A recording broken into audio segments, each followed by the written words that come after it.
పండగ వెళ్ళిపోయి ఇంటికి వచ్చిన వాళ్ళు వాళ్ళ ఇంటికి వాళ్ళు వెళ్ళిపోతూ ఉంటే మనసు బిగబెట్టేసి ఏటోళ్ళు అయిపోయిందండి. పరాసుకెళ్ళి ఆడుకుంటా వాళ్ళ కూడా మాట్లాడుకుంటా ఆనందించడానికి సేపు పట్టలేదని క్షణాల్లో గడిచిపోయే రోజులు.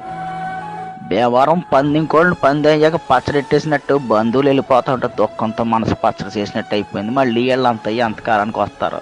తాపేశ్వరం, పూతరేకులు, పెద్దాపురం, పాలకోవ, ఏలూరు, పెరుగు చెట్టు, కాడట్టుకొచ్చిన జున్ను పాలతో తీయడు జున్ను అన్ని కబుర్లు పెట్టుకుని తిన్నప్పుడున్న మజా ఒక్కసారిగా పోయి సంబరం గాలిలోకి ఎగిరిపోయిందండి. కళ్ళకి మసకేసి చీకటి కమ్మినట్టు అయిపోయిందండి. ఇప్పుడిప్పుడే దిగుతున్న మామిడి పిందులతో మెంతి బదులు ఎడితే పిల్లలకి తీసుకుంటా కంచాల మీద కలపడ్డారు. ఇవన్నీ రుచి కుదరడం వల్ల అనుకున్నాం, కానీ చుట్టాలతో వచ్చిన పిల్లలతో జత కట్టిన సరదా వాళ్ళని నిజం తెలియలేదండి.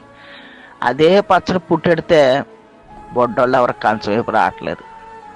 చాలా కాలం తర్వాత వచ్చిన ఆడబిడ్డలు కళ్ళు నీళ్ళు ఎట్టుకుంటూ ఇంటికి వెళ్ళేటప్పుడు కాళ్ళకి దండాలు ఎడతా ఉంటే లోపలికి ఎక్కేసినట్టు అనిపించిందండి. ఏం చేస్తామండి, ఎవరి సంసారాలు వాళ్ళే. బరువు ఎక్కిన గుండుతో సెంగుని సరివిడి కట్టి కాళ్ళకి పసుపు రాసి కొత్త బట్టలతో కట్నాలట్టు పంపుతూ ఉంటే మళ్ళీ అప్పగింతలప్పుడు వచ్చిన దుఃఖం పొగులు పొగులు వచ్చేస్తుందండి. గోదావరి అంటే ఏళ్ళ కోళ్ళ మనుషులు అనుకుంటారు కానండి, ఫ్యామిలీ ఎక్కువ ఎర్రోళ్ళు అండి. చాలామందికి తెలవదండి. రైతులంతా ప్రపంచానికి పోగొట్టడానికి పొలం వైపు పోవడానికి సిద్ధమై